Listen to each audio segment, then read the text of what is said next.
any crash. And today my talk is pre-recorded, but I'm there. So feel free to ask me any questions afterwards. And thanks to the organizer for inviting me, despite I record my presentations.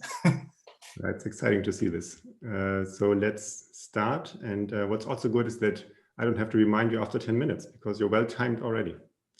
So take it away, Thibault. Good afternoon, everyone. My name is Thibault Duretz, and the title of my talk is Numerical Modeling of Cretaceous Pyrenean Rifting, the Interaction between Mantle Exhumation and Synrift Salt Tectonics. This work was made in collaboration together with Ricardo Asti, Yves Lagabrielle, Anthony Jourdon, Jean-Pierre Brun, Camille Claire, and Benjamin Cor. First, I would like to start with the basic geographical and geological setting. The Pyrenean mountain belt is located between France and Spain. It's bounded to the north by the Aquitaine Basin, to the south by the Ebro Basin, to the west by the Bay of Biscay, and to the east by the Gulf of Lion. Within this mountain belt, remnants of rift structures can be found. These are mostly located in the northern part of the orogeny, and this rift naturally predates Pyrenean orogeny.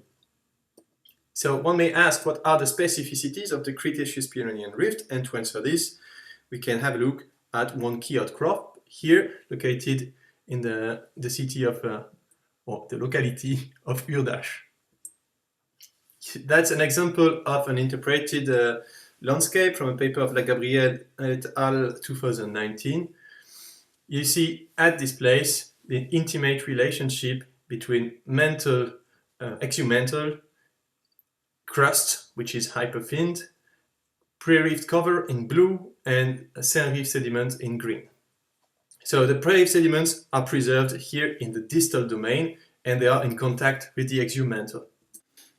Remnants of continental crust in the distal domain are largely deformed and are referred to as hyperthin crust. These record ductile deformation associated with the exhumation of the mantle. For example, one can have a look at the outcrop there, where you see mylonite in quartzite. The foliation in there is parallel to the contact with the mantle. This mylonite also contains synkinematic minerals, such as muscovite, which yield a Synrift age of about 100 million years. Another important specificity of the Cretaceous Pyrenean rift is the high temperature metamorphism of the pre and Synrift cover. On this map, you see paleo temperatures measured with a Raman thermometer, and you see that the temperature peaks up to about 600 plus degrees within these units. Another specificity of the Cretaceous Pyrenean rift is the presence of salt tectonic structures and the existence of a thick pre-rift salt and evaporite layers. This is nicely illustrated by restored sections. So you see here, for example, the salt and evaporite layers, which is in purple and forms locally diapias. This leads us to the questions for modeling. And the main question here is, what is the role of thick pre-rift salt on rift formation? Related question are also how to explain the preservation of pre-rift units in the distal domain, or how to explain the occurrence of high temperature metamorphism during rifting. To tackle these questions, we use numerical modeling. So here we show examples of 2D thermo-mechanical models, which are based on continuum mechanics. The governing equation for this type of models is the balance of momentum, which can be solved for obtaining the velocity field. We have the conservation of mass, which can be solved to obtain the pressure field, and the heat transfer equation, which is solved to obtain the temperature field. Here we use the code MDOT, which will soon be made open source. The code allows to account for complex rheological models and lab-derived flow laws. So we can, for example, account for the combination of diffusion dislocation, Pyre's creep, elasticity, and frictional plasticity. Nowadays, 2D thermomechanical modeling is a state-of-the-art tool to study the dynamics of opening rifts. One has to keep in mind that so far, the best resolution we can achieve in any of the codes which are used in the community is about a 100-meter scale.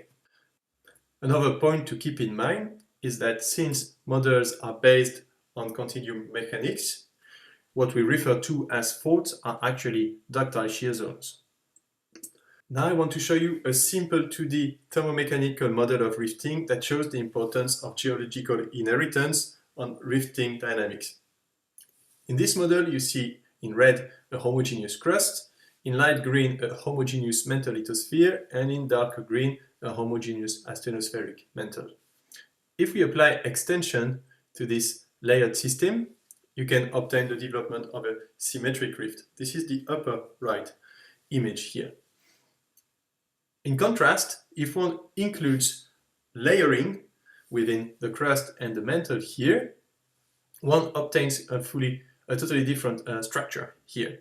So you see that the rift is now not symmetric anymore, and that you have a lot of internal structuring in the crust. You have the formation of numerous shear bands here.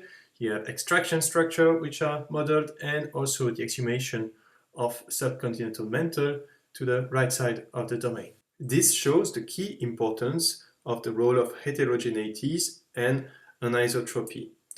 And when I was preparing this publication, I often got asked the question, is there any key horizon amongst all the weak horizon you put in your lithospheric model? And the study I want to present today will highlight the role of a key horizon, which is the pre-rift salt layer. So here's the model configuration of the models, which we then discuss in the context of the Pyrenean Cretaceous rift. From the top to the bottom, we include a pre-rift cover in blue, a pre-rift salt and evaporite layer in purple. There's a 25 kilometer thick crust in orange, mantle lithosphere in dark green, and astenospheric mantle in light green. Stretching is applied to both edges of the model with a rate of 0.5 centimeter per year. First, I will show you the evolution of the geometry in time. After 5 million years of stretching, one may observe the formation of normal faults in the mantle and deformation in the rift shoulder regions. In particular, the pre-rift cover is being necked. If we look into details, you see the formation of these total bags or rafts, passive diapirs, and rollover basins. So here you see that these basins are filled with synkilomatic sediments. These are these greenish colors at the top, in the top layer. In the lower right image, you see the relative motion of the cover and the basement. So the cover is basically gliding towards the center of the rift, while the basement is being extracted towards the proximal domain. After 7.5 million years of stretching, we can observe the preservation of the pre-rift cover in the center of the basin. At 10 million years, the mantle is starting to exhume and the basement is being thin in the center of the domain, while the pre-rift sediments are still being preserved in the center of the domain. At the latest stage here, after 15 million years of stretching, we get the breakup of the basement. So the basement has been basically stretched out, and now the sediments are being in contact with the exhumed mantle. We can have a look at these structures into detail, where this reveals the close relationships between the hyperthin crust in orange, the pre- and Saint-Rift sediments in blue and green, and the exhumed mantle. Now one may ask, what is the governing parameter in this model? And the answer is quite simple. This is the pre-rift salt. So at the top you see a model where no pre-rift salt is included, and at the bottom you see the reference model which I presented to you before. It's the model with pre-rift salt. When no decolement can take place in the pre-rift salt, you can see that the pre-rift cover can never be in the center of the basin. While when pre-rift salt is included, the pre-rift cover remains in the center of the basin and can then later be in contact with the exhumed mantle. So the pre-rift salt is actually the main parameter. Another important aspect we may want to look at is the metamorphic imprint. So that's a snapshot of the reference model at the end of the simulation.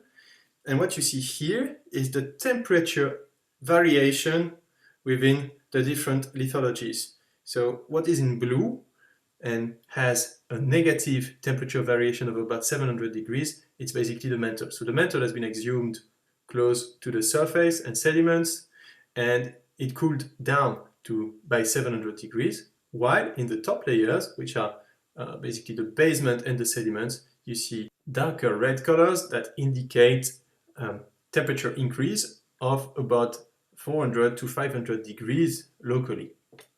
So that's interesting. If we now isolate here the temperature of the sun rift sediments, you see here, so it's basically the outline of the model, and the only part which is colored in this map is the sun rift sediments. You see that the temperature which is being reached there can be locally up to about 400 degrees. We can do the same here and only indicate the temperature in the pre-rift cover. You see that locally, where the pre-rift cover gets in contact with the exhumed mantle, the temperature can be of about 600 degrees. This can nicely be reported into this diagram here, where you see the temperature on the y-axis and the time in the x-axis. The time refers to the duration of the model. In blue, you have pre-rift temperatures, which reach up to 600 degrees after crustal breakup here, and for the model in which we include a décollement. While in the model without décollement, peak temperature of about 200 degrees are reached in this pre-rift cover. So the activation of sun rift salt tectonics and, of course, the exhumation of the mantle can lead to the high temperature in the pre and sun rift unit. Now I want to take a few slides to discuss the model limitations, but also perspectives, in particular when comparing such type of numerical models to the Cretaceous Pyrenean rift. Several studies have stressed the role of sun rift detachment faulting at the latest stage of mantle exhumation. So our model here simply does not capture this feature. Most of the structures we see during mantle exhumation are viscoplastic pinch and swells and the related rollovers and passive diaperic structures. Another model limitation, which is likely related to this first point, is that the exhumed mantle in our model comes from an original depth larger than 100 kilometers here. The subcontinental mantle remains located below the passive margin, so in the proximal domain. So the exhumed mantle here is asthenospheric rather than lithospheric in a way. Also, our model does not account for translation, and there are no lateral variations of the pre-rift salt. Of course, our models are 2D plane strain models, so we cannot model anything else than in-plane extension here. So if you want to further apply our models to geological processes of rifting, there are many things to explore, in particular the 3D, which remains a challenge for lithospheric dynamics modeling, hydrothermal processes and mineral reactions, because these may provide additional softening and may help modeling some of the missing features so far. And we may want also to include alternative geological models for the mantle deformation. So this leads me to the conclusions already. So here we could see that thick pre-rift salt strongly impacts rifting processes. So this is documented by field observations in the Cretaceous Pyrenean rift, and it is well exemplified by the numerical models we carried out. So the sun rift salt tectonics can explain numerous structural and metamorphic observations which are made in the Cretaceous Pyrenean rift. And of course, we need to go further to better account for the processes that lead to the exhumation of the mantle, such as detachment faulting and such. So thanks a lot for your attention, and thanks to the organizer for inviting me to present today. I'll be here for the questions. Cheers. Thanks a lot, Thibault. Very nice. Good afternoon, everyone. My name is Thibault Duretz, and the title of my talk... That was on loop. And I'm here for the questions. Leila, you want to go first?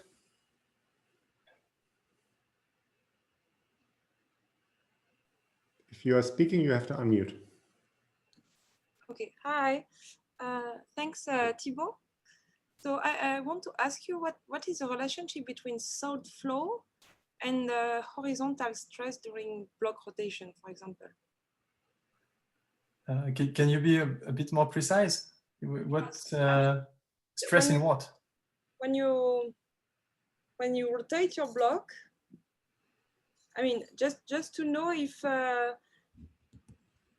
there is any relationship with the compression domain during that maybe can improve the salt flow and the horizontal stress, just that. Do you understand what I mean? I'm not sure. Actually, what do you refer? What do you mean by the blocks? You mean the blue boudins? Yeah. Because I think they actually do not really rotate. They just tilt towards the proximal domain, but they're just necked.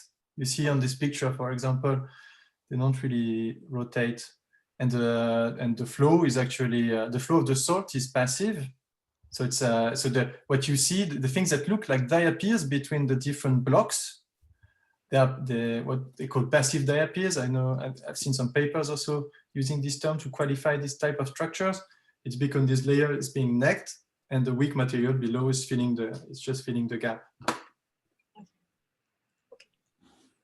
Okay. So I'm not really answering your question, but I think there's just not really a block rotation in the model. Next question from Frank.